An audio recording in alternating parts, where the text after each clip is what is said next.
Počúvate ma? Ten pocit tej bolesti závisí od prúdu. A on keď má mokré ruky, tak sa to prejaví len tým, že dosiahne ten prúd pri menšom napätí. No pridajte plyn. Už to musíš cítiť. Pol milíka. Jaký masaker? Vácej. Dva. No zober si, že bezpečný prúd je 10 miliampérov. To je ešte o jeden vyššie točí sa na hlavne. 10 bodov.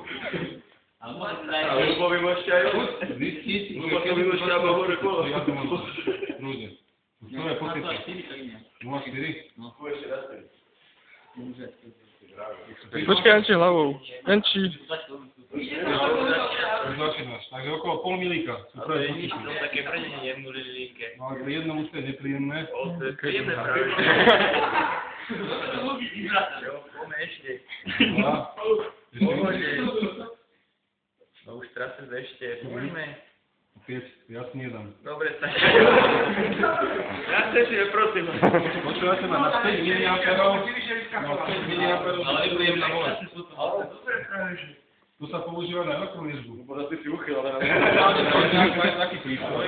Tam si nastavíš prúd okolo 1 miliampéra a koľko chceš. Naprieme sinusovka, alebo pulzné, frekvenciu tých pulzov. A kto by to tak riešil?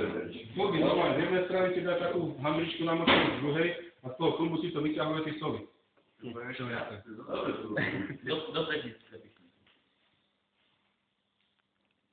Cítiš voľačo? Bezpečno dá. Pri jednom tu budeš cítiť určite. Alebo na ľavej ruke. Máš suché ruky, lebo pozri sa, už tam máš nejakých 40 voltov. Už cítim. 2. Ešte to. Ešte. Aha, Gomez, to by to je zabilo prednedávnom. Vôbec, 200 mikroamperov teče. 40 musím mať... Na tej 500 už takže tá hranica je 500 mikroamperov. Vydržíš 2?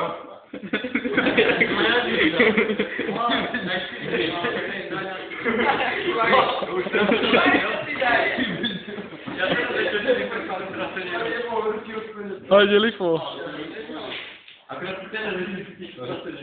0,3 milika nesítiš, 300 mikro. 400 mikro, 500. Ale to halú to musí. 1 miliamper. Dve to už je nepríjemné, čo? Keď si dáme? Daj, poď.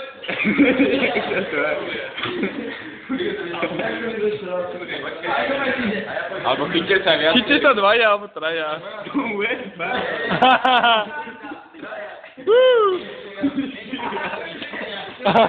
Teraz čo sa stane? Budem musieť dať veľké napätie.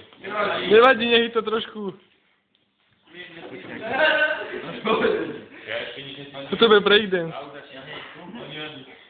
Ale má to sa propustí. na konto, nie? Ale vidíte ma ja.